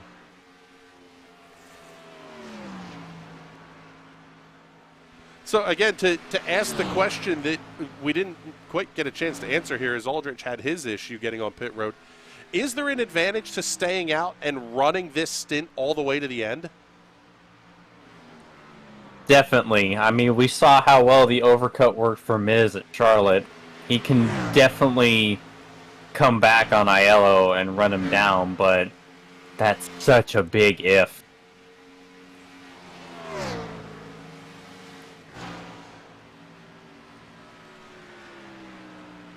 This is where you need, in the real world, the engineers would be working the computer numbers and everything else to say, okay, we have to pit at this lap and then run these lap times, and that's going to get us to where we need to go. These drivers don't, I mean, they may have somebody acting as a spotter / crew chief, but not in the way that you kind of think about in the real world. I was going to say, when I used to do crew chief stuff for NIS, the most powerful piece of technology I would use for calculating fuel is a graphing calculator I still had from school, and I just plot a graph and follow the graph, and it would usually get you pretty close, but you'd usually be half a lap off, so I'd always have to put in a lap or two safety factor on it. Not nearly as accurate as some of these guys in NASCAR are doing. Alan Martin down and away, 5.8 seconds. That could be a big one here, too. If Christian Converse elects to come in and not take tires, that could be a big part of this game as well. Taylor Toller making his way down the pit lane out of the 5th position. Final stops of the race ongoing.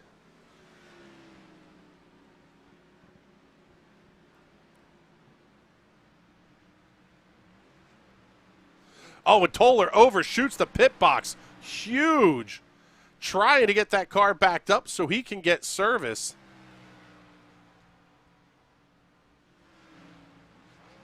Toller going to be down and away, 9.05 seconds, but a huge mistake getting onto pit road.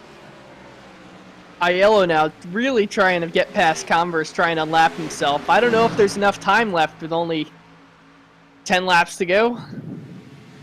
Yeah, Mike Aiello getting back on the same lap as Christian Converse.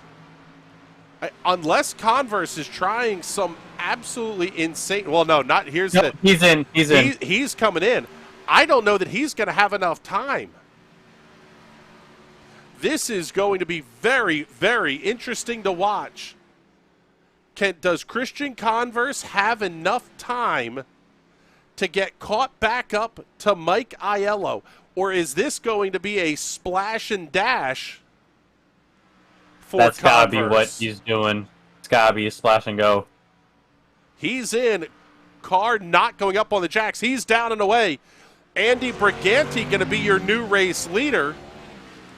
Evan Kelsey comes by around the outside. He stopped at lap number 88. Here's Mike Aiello coming around Christian Converse. And Converse didn't take tires. Aiello has fresh rubber on that number 74 machine. Andy Briganti making his way down pit road.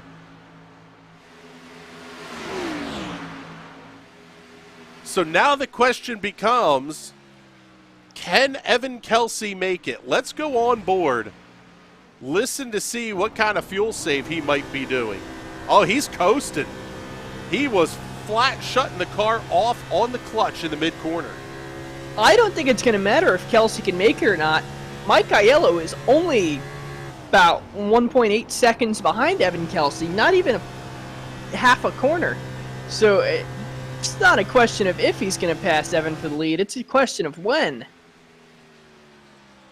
Down to 8 laps to go here at the Chicagoland Speedway, the High Slide Cup Series, putting on a fantastic show. Evan Kelsey is your race leader. There's second place Mike Aiello just at the far right side of the shot. The white car with the blue stripes.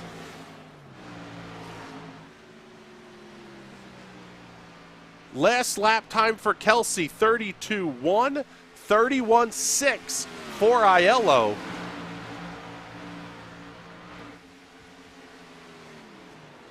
Even if he's not able to get a win out of it, this very easily, I mean, Christian Converse is 6 seconds back of Mike Aiello at this point. Even if he doesn't get a win, Evan Kelsey could get a great podium finish out of this race here tonight. Cody Henderson, who's 4th, is 10 seconds back of the race leader. What's interesting is that Wendell is sitting 5th right now. Yeah, Wendell Elliott's sitting in front of Alan Martin, so it seems like Wendell may hold on to the championship lead. Mike Aiello has cleared all the lap traffic. Should have no problem getting around Evan Kelsey. Kelsey up to the outside and out of the way off at turn number 4, almost making contact. Almost contact. 5 laps to go here at the Chicagoland Speedway. Mike Aiello, your new race leader, at the line. Christian Converse, 4.8 seconds back of Evan Kelsey.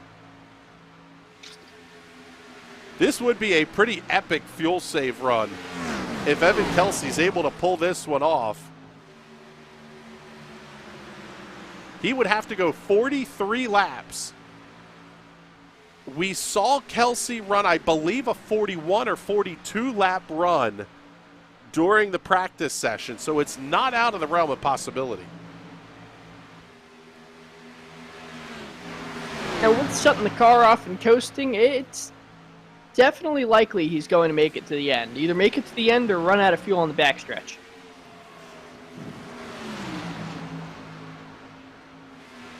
If he can get a little bit of drafting help here, every one of these cars that comes past, that's going to help the fuel save as well if he can get tucked down to the inside.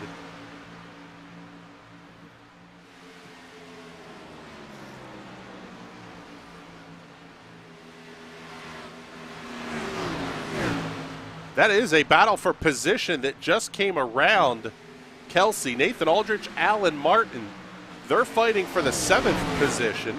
A couple of championship contenders.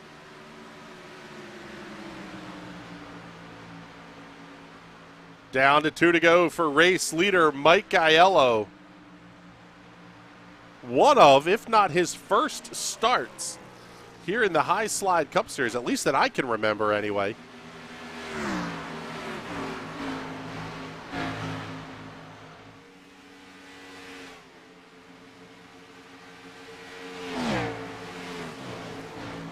About a mile and a half away from claiming victory. The gap between Kelsey and Converse shrinking rapidly. It looks like Evan Kelsey is going to be out of fuel. Yep, Kelsey's out of fuel and on pit lane. What a heartbreaker for Evan Kelsey. Christian Converse up to second. But he is 5.8 seconds back of your race leader through turns 3 and 4 for the final time. RaceMLR.com on the side of that number 74 machine, and Mike Aiello carries it to victory lane. Christian Converse will come across the line in second. Good run here for Cody Henderson. He's going to pick up a third place finish here this evening. Wendell Elliott with an epic recovery drive to come home in fourth. And it looks like Nick Lockard will claim the final spot here inside the top 5.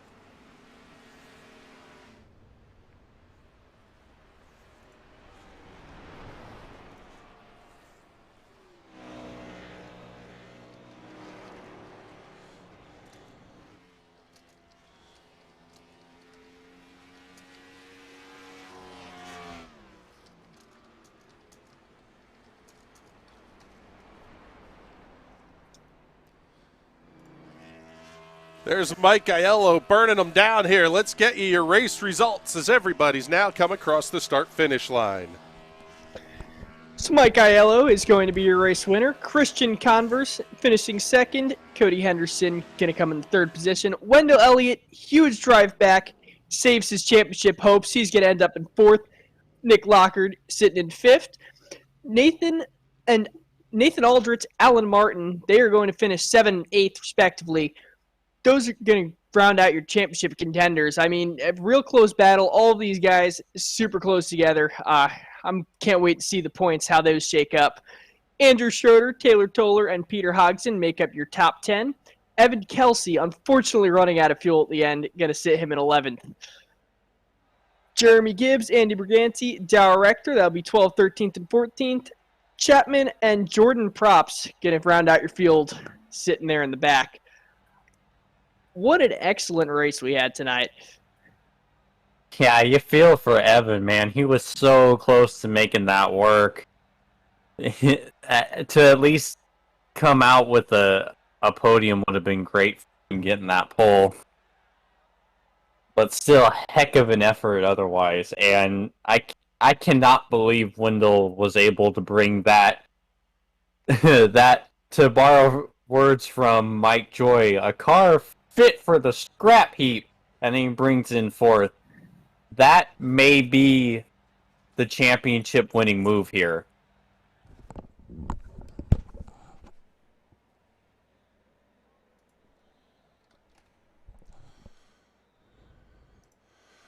All right, let's get ready to roll here with our Victory Lane interviews, and we'll start things off with our let's see. Let's get our third place finisher in here tonight, Mr. Cody Henderson. And I'll tell you what there, Cody, the car looked pretty darn good out there tonight. That 710 machine was maybe not completely good enough, but definitely worth the price of admission here tonight.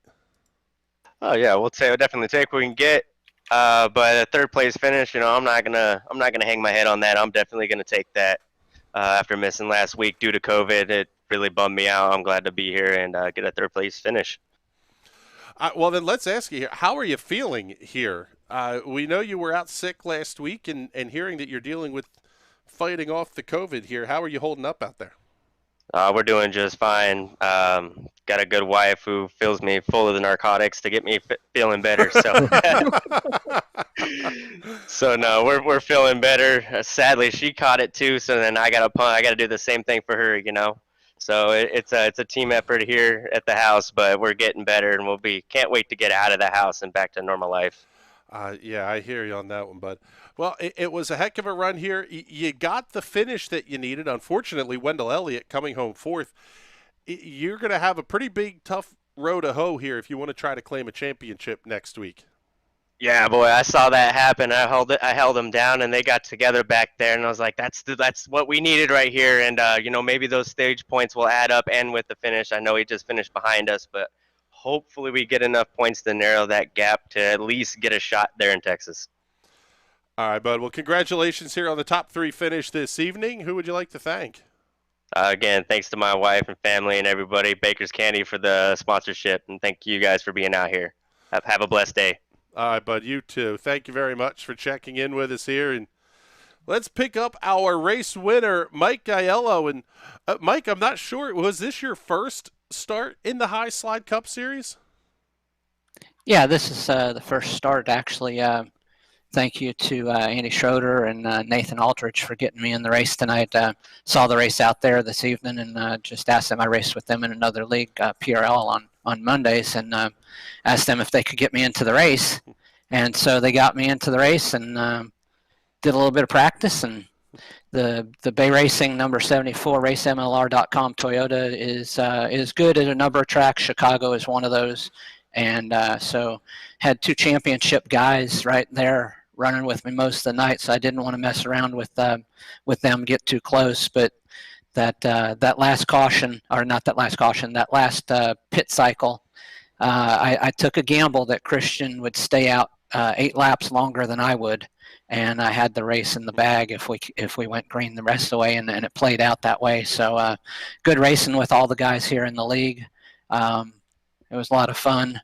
And 74, like I say, the 74 racemlr.com car is just super fast at Chicago. That was the interesting thing. We were discussing it on the broadcast about how you get the math done and knowing just what lap you need to stop on to get yourself to the end good on fuel, and that your opponent is going to stay out just long enough that he can't get caught back up. Is that math that you're doing in your head? Do you have a crew chief working with you? Are you software based? How do you get that math computed to know just right where you need to stop? Well, first off, it's luck, because if everything doesn't fall your way, if a caution comes out late, then you're even with everybody else. But in practice tonight, we did a pit party with about 26 minutes left in the session, and I ran a full fuel run. So I knew exactly every 10 laps. I keep track of every 10 laps how much time the tires lose. And I knew over the course of 40 laps on a set of tires, I was losing 1.9 seconds over the set of tires. I knew that at 20 laps, I was 1.3 seconds slower than a new set of tires. So when Christian and myself pitted on lap 81 just after he got the first on the stage and I got second, I came in and I said, okay, split this in half, what happens? And yes, as I'm running around the laps, I'm saying, okay, if I split it in half, how many laps does he have to stay out? Because I'm going to be as fast as him for a while, but then he's going to start dropping off pretty quick. And that's what I calculated. I said, if I come in, if he stays out 8 and I'm a second and a half faster than him, that's 12 seconds. You come out 16 seconds on a pit stop. So there was just no way he was gonna catch me even on new tires. And yes, I use software. I use JRT timing, Joel Real Time. I run a triple monitor set for the sim, and then above my center monitor, I run my timing and scoring. So the JRT timing fuel calculator is dead spot on. When it says you need 0.1 gallons, you need 0.1 gallons to make it to the end or whatever. Yeah, I'm using the same piece of software, and that is one thing. It is incredibly accurate. And thank you very much for kind of spelling that out, because that's a side of the math that you don't necessarily get. And what's crazy is you're doing that while you're driving, and we're talking about in the real world, these teams have groups of engineers and staff that are back at the shops and everything else. You're kind of a one-man band there doing that behind the wheel. Yeah, but I'm used to it. I raced real life racing for a while, and as an owner driver, you're involved in all aspects. So yeah, you do have a crew chief in the pits and all that, but you also are working with them to calculate the stuff out. So the strategy races are my game.